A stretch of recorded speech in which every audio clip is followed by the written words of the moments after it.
Velkomin í þáttinn og velkomin til Barcelona. Hvað erum við að gera í Barcelona í Katalóníu hávetur við þessa sundlaug upp á þaki?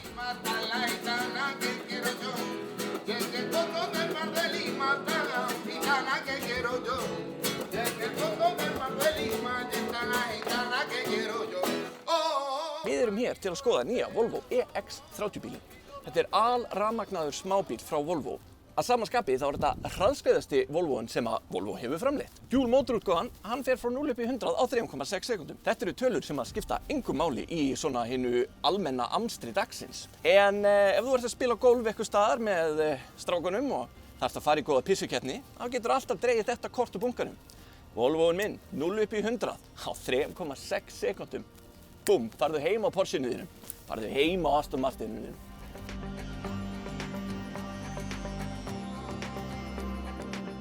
Þá erum við búin að setja í gegnum cirka 7 klukkutíma kynningu á nýja Volvo EX30 og núna er kominn tími til að fara út á götur Barcelona á Katalóníu og prófa dýrið. Ég er lentur í einhvers konar Volvo himnaríki.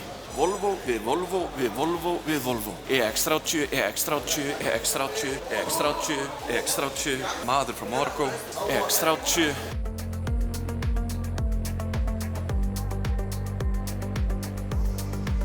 Keirinn í miðborg Barcelona er hálfgerður dýragarður, en þessi bíll stendur sig vel. Við erum búin að prófa hann á 120 á hraðbrautunum. Lipur, góður, pípir á mann, tíma og ótíma. Þegar maður kemur til Evrópu og er að prófa þessa bíla þar sem er mikið af fótgangandi fólki, mikið af traffík á hraðbrautum sem framvegis, þá allt í einu fer ég að skilja alla þessa tækni og varúðar ástafanir sem að nútíma bílar hafa eins og Volvo til dæmis.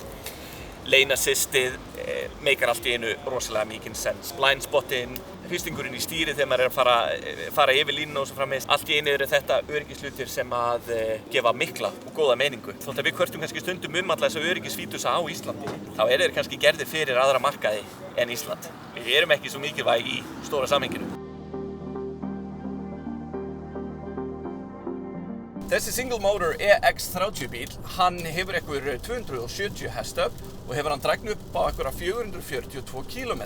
Þessi bíl hefur einhver 270 hestöfl og kemst hann frá 0 upp í 100 á undir 5 sekúndum. En í svona suður-evrópskri borg, þar sem að er aldrei hálka eða neitt vesen á veðri, að þá er þessi afturhjóla drifni single motor Volvo alveg feikin á.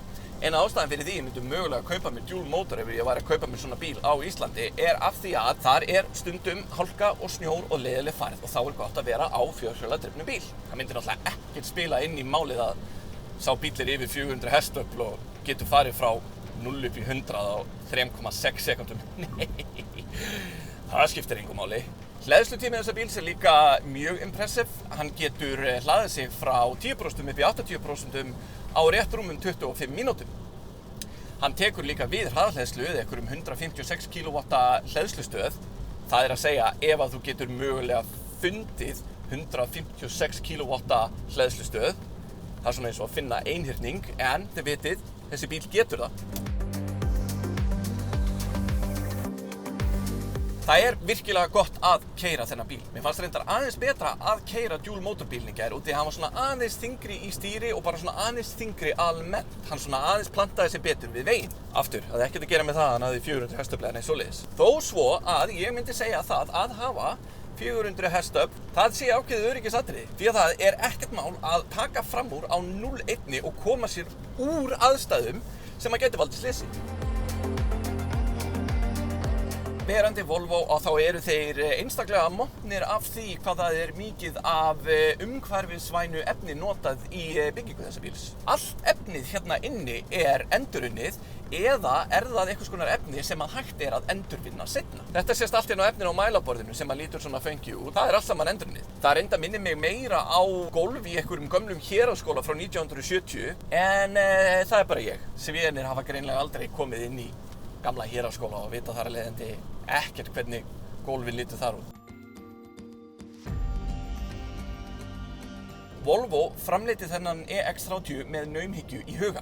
Þegar Volvo framleiðir eitthvað með naumhyggju í huga þá eru þeir ekkert að spara til í tækni eða öryggisbúnað eða neitt svoleiðis. Nei, þeir eru meira að hugsa það hvernig geta þeir spara pening á færibandinu sjálfu þegar þeir eru að setja bílana saman. Það sem ég meina með því að afturrengingaskjárinn hann hérna í miðjunni. Hanskahólfið það hérna í miðjunni, það ekki hanskahólf farþegamegin. Það þýðir að þegar að Volvo að framleiða bíla fyrir vinstrahandaumferð eða hægrihandaumferð að þá þurfa þeir ekki að færa jafn mikið til og frá.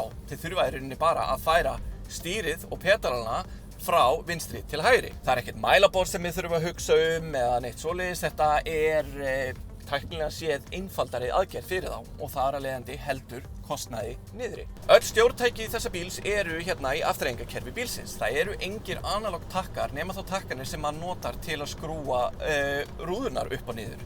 En ekki einu sinni þeir takkar eru á venjulegum stað. Þeir eru ekki hérna á hurðinni. Nei, þeir eru hérna í miðjunni.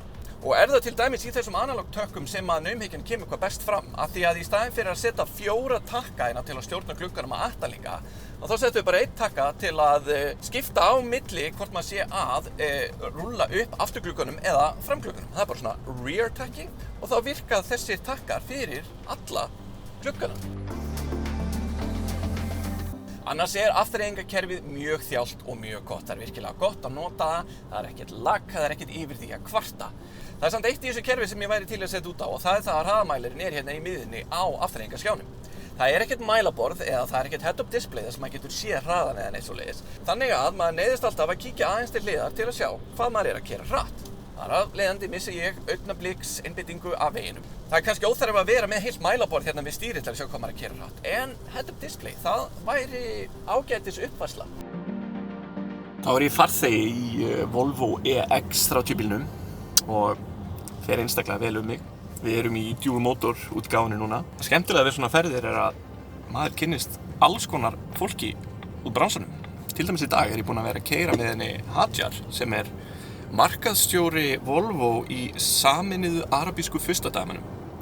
Hajar, can you say hello to the Icelandic viewers? How do you like the Volvo? It's so good. So good. So good and so nice. Do you prefer dual motor or single motor? Single motor. Single motor. Yeah.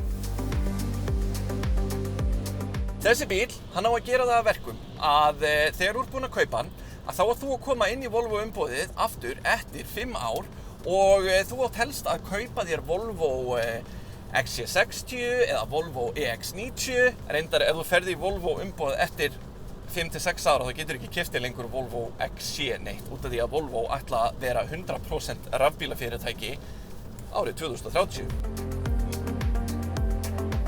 Þetta Rolando og hann fellur inn í markhópinn sem að Volvo vill selja nýja EX30 bílinn og hann hefur átt cirka 700 aðra Volvo. Þegar við fyrir að kaupa nýja bíl og prófa eitthvað annar, við finnum strax passar ekki fyrir okkur og svo fór bara allt í Volvo.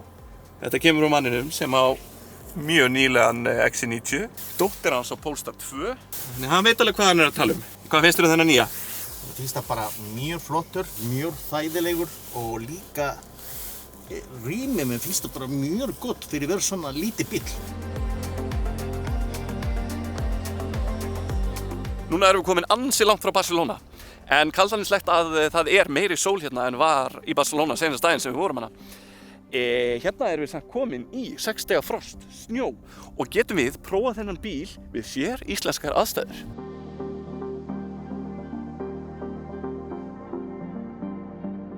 Þessi bíl rosalega vel byggður, hann svo þéttur og massífur. Eins og til dæmis hurðarhútin hérna, eða handfangið, það bara svona gegnheilt ál og það svo mikil gæði í því og maður finnur það þegar maður tekur upp hurðina að það bara svona heilmikið af bíl. Ég velti því mögulega fyrir mér hvort að Volvo sé búið að flækja hlutina full mikið með það að hafa enga analog takka hérna. Eins og til dæmis þegar maður ætlar að stilla speglana utan, það engin svona takkar innan einstaðar sem maður ítur bara vinstri hægri og stillir svo með einum einföldum takka. Heldur nei, þú verður að fara hérna inn í afturrengingakerfið, velja speglana og velja vinstri eða hægri. Svo maður búinn að velja vinstri eða hægri, þá þarf maður að nota þessa takka hérna í stýrinu til að stilla það. Það virkilega smekklegt og vel úr garði gert hvernig glasahaldararnir eða flöskuhaldararnir í þessum bíl eru haldir. Maður ítir bara hérna einu sinni og opnar hérna út og hérna getur þú haft flöskuna þínar og svo bara smellur hérna ef þú ert einn í bílnum og ef þú ert ekki að drekka neitt, þá bara lokar og allt með fullt af plássi hérna. Svo ennþá meira geymslupláss hérna niðri. Hérna þetta geyma síma eða lykla eða sólgleru.